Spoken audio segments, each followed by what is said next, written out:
Quasi, ये quasi word पता है मैंने अपनी लाइफ में कब पहली बार सुना था? जब हम 9th-10th में सिविक्स पढ़ते थे, 7th 8th 9th 10th, याद है? Constitution of India is a quasi federal constitution, ऐसा कोई वर्ड सुना है? ये क्वाजाई का मीनिंग क्या था मुझे तब से याद है, तुम बता सकते हो क्वाजाई क्या होता है? अगर तुम कहते हो फीचर्स ऑफ बोथ हैं, why quasi federal not unitary? Quasi unitary क्यों नहीं बोलते? More feature of federal, not unitary. So but what are quasi contracts? Quasi means something lesser, थोड़ा कम. इन्हें हम इंप्लाइड कॉन्ट्रैक्ट्स के नाम से भी जानते हैं. टेक्निकली जो ये अब लिस्ट आने वाली है, ये वैलिड कॉन्ट्रैक्ट्स नहीं है, इसमें सारे असेंशियल्स टू अ कॉन्ट्रैक्ट नहीं है, बट लॉ कहता है कि ये वैलिड है, इसलिए हमें वैलिड मानना पड़ता है. ये वैलिड बिल्कुल भी नहीं है. मेरी बात ध्यान से सुनना. If I test them on the essentials of section number 10, I will find none of them is a valid contract. एक भी वैलिड नहीं होगा, लेकिन लॉ कहता है वैलिड है, तो हमें वैलिड मानना पड़ेगा. हम लॉ से ऊपर तो नहीं है ना. अगर लॉ वैलिड कह रहा है, then we have to consider that they are definitely valid. So quasi contracts क्या है? Something lesser. सबसे पहला क्वाज़ी कॉन्ट्रैक्ट जिसे हम जानते हैं नेसेसरीज के नाम से. एक सवाल इजी. एक बच्चा है, तुम्हारा रिलेटिव है, उसके फैमिली में उसके पेरेंट्स की सबकी डेथ हो चुकी है. उस बच्चे के पास खाने के लिए नहीं है, कपड़े के लिए पैसे नहीं है, स्कूल जाने के लिए पैसा नहीं है, nothing, he have nothing. Now a very simple question. आपने उसको, यू गेव हिम मनी, आपने उसको पैसा दिया to have food, to have go to school etcetera. Can you recover that money from that minor? Section हमारा कौन सा hit करता है यहां पे? 11. और केस का नाम मोहरी बीबी. मोहरी बीबी क्या कहता है? Contract with the minor is a void एब इनिशियो, इनिशियल से जीरो वैल्यू. बट यहां पे सेक्शन 68 कहता है कि अगर आपने किसी भी माइनर को या किसी भी ऐसे पर्सन को who does not have capacity to enter into contract, ऐसे किसी भी पर्सन को अगर आपने नेसेसरीज सप्लाई करी है. अच्छा, नेसेसरीज क्या होती है sir? It depends on living to living. हो सकता है एक मतलब अगर अंबानी का बेटा हो, उसको नेसेसरीज अगर हम बोले, थिंक अबाउट इट, कितनी ज्यादा हो. और यहीं पर अगर एक मिडिल क्लास फैमिली का बच्चा हो, तो उसकी necessaries will be bit lesser. So they may vary from person to person. पक्का? अब अगर मैंने एक माइनर को who does not have a capacity to enter into contract, मैंने उसे नेसेसरी सप्लाई करी, तो याद रखना, in that case I can recover that money from his estate only. Estate का मीनिंग जानते हैं? Estate means property of that minor. मैं उस माइनर से पर्सनली नहीं ले सकता हूं पैसा. I can recover by selling his property, nothing else. Minor does not become my debtor personally. If the minor has a property in his own name, I will go to the court and ask the court to sell that property and get my money. The court will give an order. Yes, you can make the sale and you can recover your money. I can recover my money. But क्या मेरे साथ minor के साथ contract था? क्या ये valid contract है? अगर मैं लॉ रिकॉग्नाइज ना करो, क्या ये वैलिड है? नहीं सर, मोरी बीबी कह रहा है वॉइड है. So it becomes an exception to मोहरी बीबी's judgment. Section 68 exception बन जाता है मोहरी बीबी के जजमेंट से. Now the next part comes. Interested party. ये बड़ा अच्छा सा केस है. अच्छा, आप सबको पता है कि प्रॉपर्टी पे प्रॉपर्टी का टैक्स देना होता है? पता है? अगर हम प्रॉपर्टी टैक्स नहीं देते तो क्या होता है? नोटिस आ गया, सब आ गया, नहीं दे रहा हूं, I am not giving the paying the tax. What will happen next? क्या होगा? सील. कौन करेगा सील?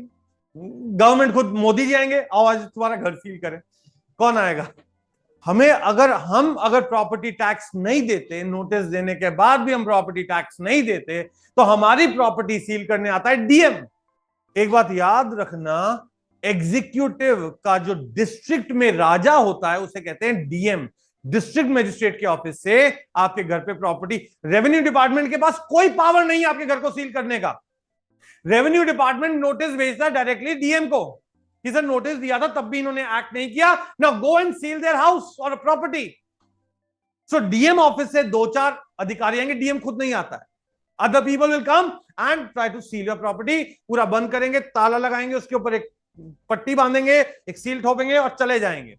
अभी निखिल सर मान लो एक रेंटेड जगह पर क्लास ले, जहां मेरी क्लास देख रहे हैं, ये एक रूम भी है, ये रेंटेड है। यहां की मैं कौन हूं? टेनेंट। मेरा एक लैंडलॉर्ड भी होगा। अब लैंडलॉर्ड भाई साहब ने टैक्स पे नहीं किया, he did not pay the tax.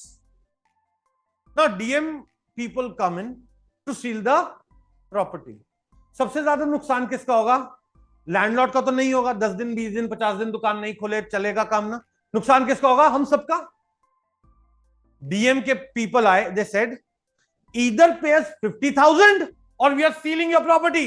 या तो 50,000 रुपए दो या मैं सील कर रहा हूं। मैंने कहा ले भाई 50,000 पकड़। मैंने उसे 50,000 का चेक काट के दे दिया। Am I bound to pay the tax? No. Who was bound? The landlord. I made the, can I recover this 50,000 from the landlord? The answer becomes yes. Is there an express contract between me and landlord? I will make the payment, you pay me? No sir, कोई ऐसा contract ही नहीं था। कोई ऐसा consensus item था क्या मेरे और लैंडलॉर्ड के बीच में कंसेंट थी कि मैं टैक्स पे करूंगा, आप मुझे पे कर देना? देयर वाज नेवर कंसेंट और कंसेंसस एड आइटम। बट यहां पर लॉ कहता है कि if a interested party makes a payment, then they can recover from the party liable to make the payment. If the interested party makes the payment, then they are liable to recover that amount from the party who is liable to make the payment. Make sense? Easy? तो यहां पर कौन सा element missing हो गया? Missing है ना, फिर भी we are considering it as a valid contract. अगर कंसेंट मिसिंग होती है तो कॉन्ट्रैक्ट का स्टेटस क्या होता है? वॉइड होता है ना। अब थर्ड कैटेगरी इंपॉर्टेंट है। The third category is important. अच्छा एक बात बताओ, अभी सच्ची में किसको भूख लगी है? थोड़ी थोड़ी तो लगी रही होगी, है ना? अच्छे से ना, है ना? अभी बाय चांस मान लेते हैं किसी ने, हम में से नहीं, सेकंड फ्लोर वालों ने पिज्जा ऑर्डर किया और 6 बड़े बड़े पिज्जा डोमिनोज से ऑर्डर किया। हम अच्छे से पढ़ रहे हैं, क्लास ले रहे थे, अभी भी ले रहे हैं। वो बंदा नॉक करता है on the door and ask, सबने पीछे मुड़ के देखा, डोमिनोज वाला। उसने कहा आपने पिज्जा ऑर्डर करे हैं? मेरे हां या ना कहने से पहले इन्हीं भाई साहब ने कहा कि सर हाँ पिज्जा हमने ऑर्डर करे। उसने कहा ठीक है सर ले लो। यहां पिज्जा आए, हम सब खुश। क्लास के ऊपर थोड़ी सी ब्रेक लगाई, हम लोगों ने पिज्जा का एक एक स्लाइस खाना शुरू करा, अच्छे से ऑरिगेनो, चिली फ्लेक्स, सॉस वॉस डाल के खा रहे, अच्छे से एंजॉय कर रहे। थोड़ी देर में वो पिज्जा वाला दौड़ता हुआ आया, कह रहा सर आपने तो ऑर्डर नहीं किया था, मेरे पिज्जा वापस करो। 6 में से 2 पिज्जा बचे हैं अभी पूरे इंटैक्ट। हमने कहा भाई 2 ले जा, 4 तुम खा गए। क्या हमें उन 4 के पैसे देने पड़ेंगे? नहीं देने पड़ेंगे। कैन वी से कि नहीं हम पैसे नहीं दे रहे, तू देके गया था भाई, तेरे बीच में और मेरे बीच में तो कोई कॉन्ट्रैक्ट नहीं था, गलती तेरी थी, मजे मेरे हैं। क्या कहते हो? हमें 4 के पैसे देने होंगे, डू वी हैव टू पे, या नहीं देने पड़ेंगे? क्या मेरे और डोमिनोज, हमारे और डोमिनोज के बीच में क्या कोई कॉन्ट्रैक्ट था? नहीं। So there comes the rule, reimbursement for enjoying a non-gratuitous act. ये gratuitous क्या होता है? दान देना, without consideration is called gratuitous. Gratuitous is without consideration. किसी को गिफ्ट देना is called a gratuitous act. So yes, I was talking about finder of the goods. Finder of goods के लिए मैं सिंपल से एक बात कह रहा था कि अगर आपको गुड्स मिलती हैं, then you have to act and behave like a bailey. और बेली की जो ड्यूटी एंड रिस्पॉन्सिबिलिटी है, it is simple to take care of the goods as if they are your own. आपकी गुड्स हैं तो आपको ऐसे कहते हैं।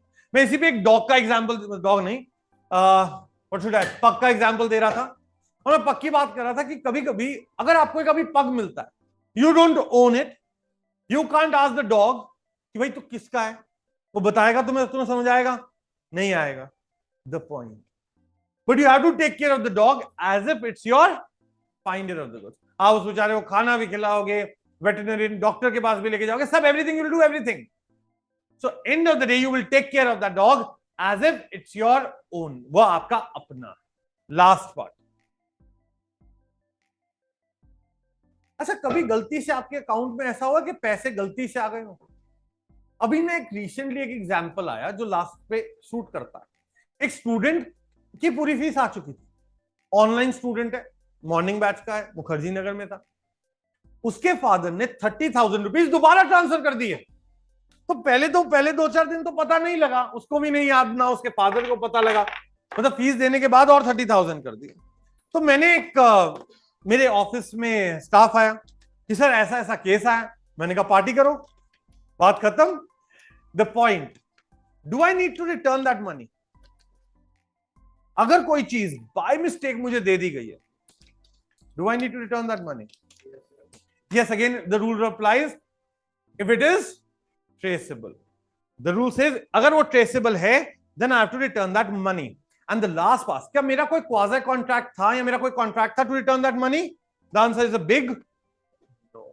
Things or money delivered by mistake, we have to return. अगर हम return नहीं कर पाएंगे तो what we have to do is compensate. These are all quasi contract. अच्छा, सबसे पहले कॉन्ट्रैक्ट में क्या, कौन सा एसेंशियल मिसिंग है? नेसेसिटीज में कौन सा एसेंशियल मिसिंग है? कैपेसिटी. सेकंड में इंटरेस्टेड पार्टी पेमेंट कर दे, कंसेंट. थर्ड में सर सब कुछ ही मिसिंग है, ऑफर, एक्सेप्टेंस, कंसेंट, कंसिडरेशन, कुछ भी है. फाइंडर ऑफ गुड्स में सर कॉन्ट्रैक्ट ही मिसिंग है, कुछ होता है कॉन्ट्रैक्ट फाइंडर ऑफ गुड्स में.